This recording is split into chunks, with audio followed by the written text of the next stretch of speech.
Hello friends, எல்லோரும் எப்படி இருக்கீங்க? அண்ட் இந்த வீடியோவில் நாங்கள் முருடேஸ்வரா டெம்பிளுக்கு போன vlog பற்றி தான் போட போகிறேன். அண்ட் இந்த கோயிலுக்கு நாங்கள் ட்ரெயினில் தான் போயிருந்தோம். அண்ட் இந்த ட்ரெயின் இங்கே முருடேஸ்வரா ரயில்வே ஸ்டேஷனில் இறங்கிக்கிட்டோம். இது ரொம்பவே சின்ன ஸ்டேஷன் தான், கொஞ்சம் ஆள் நடமாட்டம் கம்மியாக இருக்க மாதிரி தான் இருந்துச்சு. பட் நிறைய பேர் வந்துக்கிட்டு போய்கிட்டு தான் இருந்தாங்க. அண்ட் இங்கேருந்து கோயிலுக்கு போகிறதுக்கு ஆட்டோ ஃபெசிலிட்டி இருக்குது. 50 to 60 ருபீஸ் வரைக்குமே சார்ஜ் பண்ணுறாங்க. இதுதான் அந்த கோயிலுடைய என்ட்ரன்ஸு. ஸோ இதுக்குள்ளே போனோம் அப்படின்னு சொன்னால் இதுக்குள்ளவே இன்னும் ஒரு 1 or 2 கிலோமீட்டர்ஸ் வரைக்கும் போக வேண்டியதாக இருக்குது. இது கோயிலோட வெளியே ஸ்ட்ரீட் மாதிரி இருக்குது. பாருங்கள், இந்நேரத்துக்கே லைட் செட்டிங்ஸ் எல்லாம் போட்டு வச்சுருக்காங்க. இவங்களே ஒரு லாட்ஜுக்கும் கூட்டிகிட்டு போயிருந்தாங்க. ஸோ நாங்கள் பார்த்துருந்து இந்த லாட்ஜ் வந்து எங்களுக்கு ரொம்பவே பிடிச்சிருந்தது. ஏன்னா இந்த பீச் வியூ வேணும் அப்படிங்கிறதுக்காக ஒரு 2-3 லாட்ஜ் பார்த்து இது 3வது லாட்ஜு.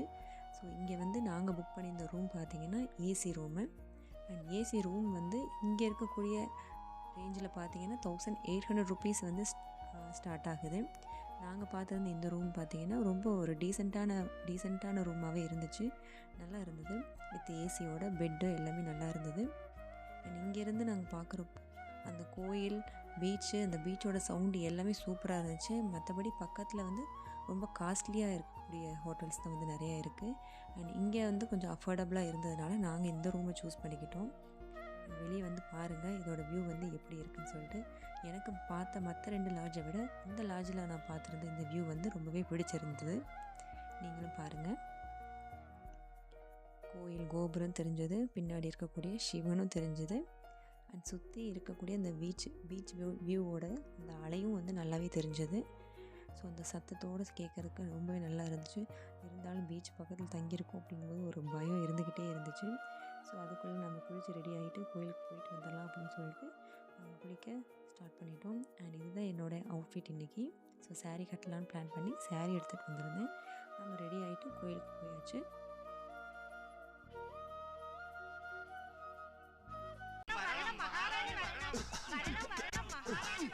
ஏண்டா கனவா இருந்தாலும் ஒரு நியாயம் வேணாமாடா? நம்மளுடைய ரூமில் இருந்து கோயில் வந்து ரொம்பவே வாக்கபிள் டிஸ்டன்ஸ் அப்படிங்கிறதுனால நம்ம அப்படியே நடந்து இந்த பகலில் இந்த வியூ சரியாக பார்க்க முடியல. அதனால் இப்படியே பார்த்துக்கிட்டே நாம் கோயிலுக்கு போகலாம் அப்படின்னு சொல்லிட்டு வந்துட்டோம். அண்ட் இதுதான் கோயிலோட ஃப்ரண்ட் வியூ. ஸோ அதுக்கு முன்னாடி தான் நம்ம அந்த சீரியல் செட்லாம் பார்த்தோம் இல்லைங்களா, அந்த இது போட்டிருந்தது. இங்கேருந்து லெஃப்ட் கட் பண்ணால் நம்மளோட ரூம் வந்துடும். ஸோ இங்கேருந்து நம்ம உள்ளே போயாச்சு. உள்ளே போயிட்டு தரிசன டிக்கெட் அந்த மாதிரி எதுவுமே இல்லை. ஸோ உள்ளே போகணுன்னு ஃபஸ்ட்டு சீக்கிரம் நாங்கள் தரிசனம் முடிச்சிட்டோம். ஸோ இங்கேயே நம்ம ஒரு நாள் ஸ்பெண்ட் பண்ணலாம் அப்படின்னு சொல்லிட்டு இங்கே 1 டே ஃபுல்லாகவே நம்ம இங்கே பக்கத்தில் இருக்கக்கூடிய பிளேசஸ் எல்லாமே போகலான்னு நினச்சோம். இங்கே முடிச்சுட்டு தரிசனத்துக்காக உள்ளே விட்டாங்க. ஸோ செப்பல் ஸ்டாண்ட் தனியாக கொடுத்துருக்காங்க. ஸோ இங்கே எல்லாமே நம்ம உள்ளே பார்த்து முடிச்சாச்சு. சாமியெல்லாம் கும்பிட்டுட்டு மேலேருந்து ஒரு வியூ பார்க்கலாம் அப்படின்னு சொல்லிட்டு மேலேருந்து சுற்றி பார்த்துக்கிட்டு இருந்தோம். ஸோ சுற்றி பார்த்துக்கிட்டு இருக்கும்போதே அங்கே பக்கத்தில் பிரசாதம் கொடுக்குறாங்க, உள்ளே போங்க அப்படின்னு சொல்லி எங்கள் பாவா போகலான்னு சொல்லிட்டாரு. எப்போ பார்த்தாலும் சாப்பாடு சாப்பாடு. இனிமேல் சாப்பாடை பத்தி பேசினா வாய் இருக்காது. வாயில கடிச்சு விட நான் கூட என்னமோ நினச்சேன், உப்புமாவை போட்டாங்க, அதுக்கு சர்க்கரையும் இல்லை சட்னியும் இல்லை. இதை சாப்பிட்டுட்டு அப்படியே வெளியே வந்தோம். பார்த்தா ரொம்ப பேர் லைனில் நின்றுக்கிட்டு இருந்தாங்க. ஸோ எதுக்கு நிற்கிறாங்கன்னு பார்த்தா இந்த கோயில் கோபுரம் அவ்வளோ ஃப்ளோர்ஸ் இருந்துச்சு இல்லைங்களா, ஒரு கிட்டத்தட்ட 14 to 16 ஃப்ளோர் வரைக்குமே இருந்துச்சு. அந்த 16 ஃப்ளோர் டாப் ஃப்ளோருக்கு போகிறதுக்கு ஒரு லிஃப்ட் இருக்குது. ஸோ சில்ட்ரனுக்கு 10 ருபீஸும் அடல்ட்டுக்கு 20 ருபீஸும் சார்ஜ் பண்ணுறாங்க. கோபுரத்தோட 4 டைரெக்ஷனில் இருந்துமே பார்க்குறதுக்கான ஒரு வியூ ஃபெசிலிட்டி வந்து பண்ணி கொடுத்துருக்காங்க. அண்ட் ஆல்மோஸ்ட் அங்கே கன்ஸ்ட்ரக்ஷன், அதே ஏதோ ஒரு ரெனோவேஷன் ஒர்க்கும் நடந்துக்கிட்டு இருக்குது. ஸோ அதனால தான் இந்த கம்பியெல்லாம் தெரியுது. பட் மேலேருந்து பார்க்குறதுக்கான அந்த வியூ மட்டும் ரொம்பவே சூப்பராக இருந்துச்சு.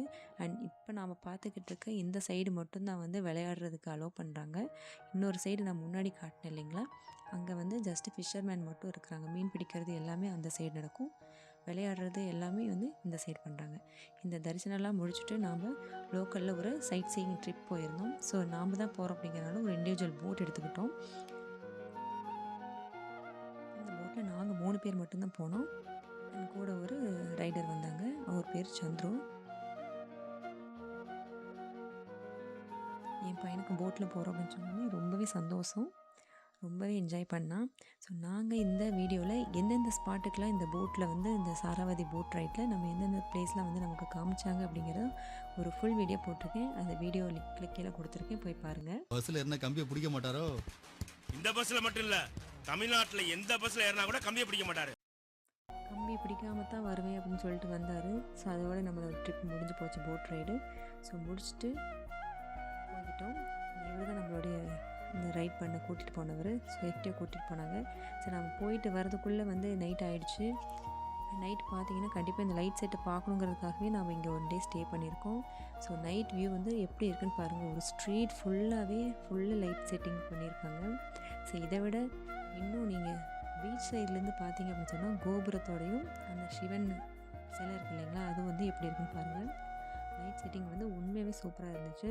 ஸோ இதெல்லாம் முடிச்சுட்டு சாப்பிட்டுட்டு ரூமுக்கு போயிட்டு காலையில் எழுந்திரிச்சு சீக்கிரம் வந்து பீச்சில் கொஞ்ச நேரம் விளையாடணும் அப்படின்னு நினச்சோம். நல்லா இருந்துச்சு. நாங்கள் போகிற டைம்லேயே பார்த்தீங்கன்னா வெறும் ஸ்கூல் ஸ்டூடெண்ட்ஸ் வெறும் பஸ்ஸாக வந்து இறங்கி குளித்து என்ஜாய் பண்ணிக்கிட்டு இருந்தாங்க. இந்த பிளேஸ் வந்து கொஞ்சம் சேஃப்டியாகவும் இருந்துச்சு. அதே சமயத்தில் நிறைய அலைகள்லாம் இல்லாமல் இருந்தது. எல்லாமே குரூப்பாக தான் விளையாண்டுட்டு இருந்தாங்க. என் பையனுக்கு தண்ணியை கண்டா சொல்லவே தேவையில்லை. தண்ணின்னா அவனுக்கும் சரி அவங்க அப்பாவுக்கும் சரி ரொம்பவே இஷ்டம். அண்ட் இதோட வியூ எப்படி இருக்குன்னு பாருங்கள். ஜாஸ்தி அலை இல்லாமல் இந்த அலையோடு சேர்ந்து அந்த கோபுரமும் அந்த சிலையும் பார்க்கும்போது உண்மையே சூப்பராகவே இருந்துச்சு. எனக்கு இங்கே பிடிக்காத ஒரு விஷயம் அப்படின்னு சொன்னால் பீச்சை சுற்றி ஜாஸ்தி குப்பைகள் நிறையா இருந்துச்சு. ப்ராப்பர் மெயின்டெனன்ஸ் இல்லை. மற்றபடி இந்த பிளேஸ் ஒர்த்து பிளேஸ்ன்னு தான் நான் சொல்லுவேன்.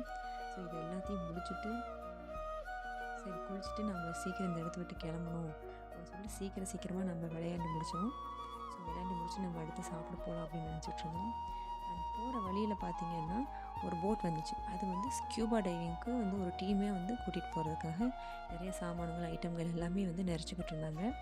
ஸோ அதுக்கான ஒரு டியூமு வித் எக்யூப்மெண்ட்ஸோட வெல் ட்ரைன்டு ப்ரொஃபஷ்னல்ஸை வந்து கூட்டிகிட்டு போகிறாங்க. இதுக்குன்னு நிறைய இது இருக்காங்க.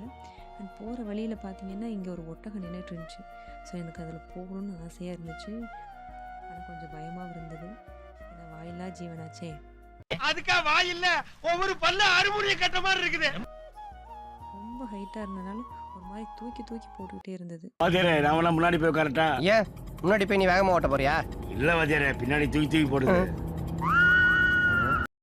நானும் என் பையனை அதை ரொம்பவே நல்லா என்ஜாய் பண்ணோம். எனக்கு ரொம்ப பிடிச்சிருந்துச்சி இந்த ரைடு. வேண்டாம், அப்படியே டூரிஸ்ட் கைட் மாதிரியே இருக்கு. எதுக்கு வந்தோன்றதையே மறந்துட்டு நஜ சமையல்காரனாவே மாறிட்டாங்க. என்ன பொழப்பு? முடிச்சுட்டு சாப்பிட போகலான்னு பார்த்தா போகிற வழியில் இந்த ஒரு ஃப்ளோட்டிங் பிரிட்ஜ் இருந்ததுங்க. ஸோ இதில் போகலாம் அப்படின்னு பார்த்தா இது ரொம்ப நாளாகவே க்ளோஸில் இருக்கான், ஏதோ டெண்டர் இஷ்யூனால. ஸோ பக்கத்தில் நம்ம பீச் வியூவோடு இருக்கக்கூடிய இந்த நவீன் பீச் ரெஸ்டாரண்ட்டுக்கு போய் சாப்பிட்லான்னு சொல்லிட்டு போயிருந்தோம். அண்ட் இந்த பீச் ரெஸ்டாரண்ட்டு பார்த்திங்கன்னா ரொம்பவே சூப்பராக இருந்துச்சு. அஃபோர்டபுள் ப்ரைஸில் இருந்தது. அண்ட் முக்கியமாக சொல்லப்போனால் ஃபுட்டு வந்து தமிழ்நாடு ஸ்டைலில் இருந்தது. அது எனக்கு ரொம்பவே பிடிச்சிருந்தது. இங்கேருந்து அதோடய வியூ எப்படி இருக்குன்னு பாருங்கள். ஸோ இதை பார்த்துக்கிட்டு பொறுமையாக சாப்பிட்றதுக்கு எனக்கு ரொம்பவே பிடிச்சிருந்தது. ஃப்ளோட்டிங் பிரிட்ஜு பகலில் பார்க்குறதுக்கு ரொம்பவே அழகாக இருந்துச்சு. இன்னும் கொஞ்சம் வேவ்ஸ் ஜாஸ்தியாக இருந்ததுன்னா அதில் போகிறதுக்கு நல்லாயிருக்கும் அப்படின்னு நான் நினைக்கிறேன்.